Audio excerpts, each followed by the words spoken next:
Hello everyone, I'm Engin Arroyo. We will be discussing the International Convention for the Safety of the Life of the Sea, the SOLAS. Our topic is the history and purpose of the SOLAS. The SOLAS is an important international treaty concerning the safety of merchant ships. It ensures that ships registered by signatory state comply with minimum safety standards in construction, equipment, and operation of the ships. The SOLAS Convention aims specify minimum standards for the construction, equipment, and operation of ships, compatible with their safety plan. Flag states are responsible for ensuring that safety under flag comply with its requirements, and a number of certificates are prescribed in the convention as proof that has been done. Control revision allow the contracting governments to inspect ships of their contracting state if there are clear grounds for believing that the ship and equipment do not sustainably comply with the requirements of the conventions.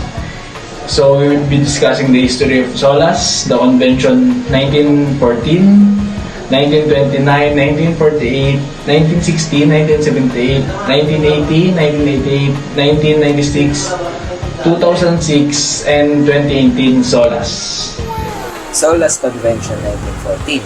The first version of SOLAS was adopted in 1914 in response to the sinking of the White Star liner Titanic. However, the 1914 treaty never entered into force due to the outbreak of the First World War. SOLAS Convention 1929. The SOLAS Convention version of 1929 was a significant step in maritime safety regulations. This version, the second iteration of SOLAS Convention, was adopted and came into force in 1929. It built upon the protocols of 1914 Convention and included important amendments following maritime disaster like the sinking of the steamliner Vestris in 1928. SOLAS Convention 1948. The SOLAS Convention version of 1948 marked a significant milestone in the evolution of maritime safety regulation.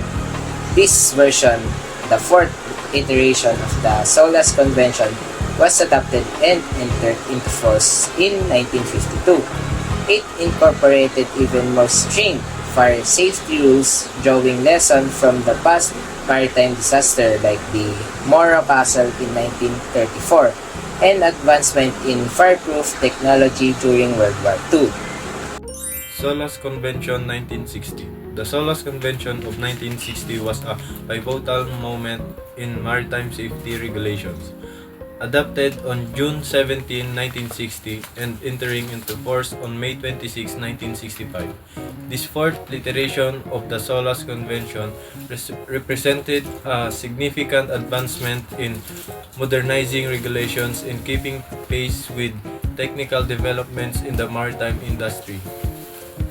One of the key achievements of the 1960 version was the establishment of the International Maritime Organization, a maritime branch of the United Nations responsible for developing and updating SOLAS.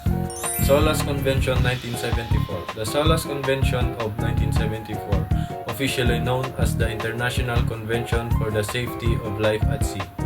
SOLAS is a crucial international treaty that sets out minimum safety standards for merchant ships. Adopted on November 1, 1974, this version of the SOLAS Convention entered into force on May 25, 1980. Among all the international conventions relating to maritime safety, the most important is undoubtedly the 1974 International Convention for the Safety of Life at Sea. SOLAS Convention 1980. The SOLAS Convention in 1980, officially known as the International Convention for the Safety of Life at Sea, SOLAS 1974, entered into force on May 25, 1980. This convention, which has been amended several times, sets out minimum safety standards for the equipment and operation of merchant ships. It requires flag states to ensure the ships flagged by them comply with these safety standards. The SOLAS Convention is considered one of the most important international treaties concerning maritime safety, with 167 contracting states as of April 2022, covering approximately 99% of merchant ships worldwide in terms of gross tonnage. SOLAS Convention 1988. The SOLAS Convention in 1988, also known as the Protocol of 1988, was adopted to enhance safety standards for ships and the prevention of marine pollution. This protocol, which entered into force on February 3, 2000, introduced provisions to the 1974 International Convention for the Safety of Life at Sea. It focused on defining terms, inspections, surveys, control of ships, and the issuance, endorsement, and durations of certificates.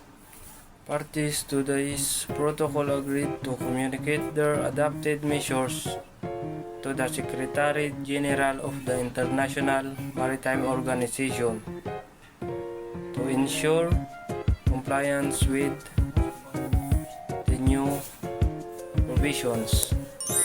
SOLAS Convention 1996. The SOLAS Convention in 1996 marked significant developments in maritime safety regulations.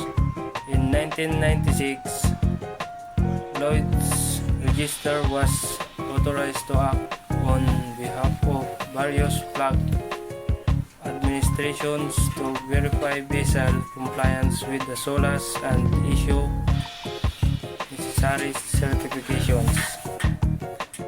This involvement ranged from plan approval and onboard surveys to annual and renewal surveys to ensure adherence to SOLAS. SOLAS Convention in 2016-2017 saw significant amendments being made to enhance maritime safety standards.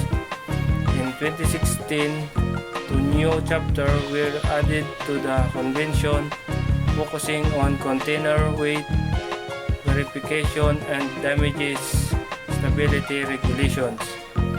These amendments aim to improve safety measures related to the weight of loaded containers and the stability of ships in case of flooding accidents. Additionally, in 2017, further amendments were adopted to address issues such as passenger ship safety, damage control drills, and the definition of vehicle carriers. SOLAS Convention 2018. The SOLAS Convention in 2018 continued the tradition of enhancing maritime safety standard. In 2018, the International Maritime Organization introduced amendments to the SOLAS Convention focusing on various aspects of ship safety. These amendments aim to address emerging changes and improve safety measures of vessels. The SOLAS Convention, through its periodic updates and amendments, plays a crucial role in ensuring the safety of life at sea and promoting a secure maritime environment. The safety of SOLAS, the safety of life at sea in the International Maritime Treaty that sets minimum safety standards for the construction, equipment, and operation of ships.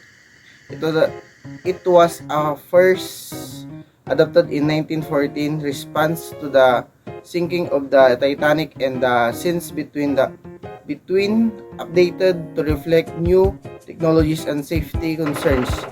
The primary purpose of SOLAS is to ensure the safety of life at sea by establishing guidelines to prevent accident, reduce risk, and protect the environment. It covers various aspects such as ship design, fire safety, navigation, equipment, life-saving appliances, and emergency procedures.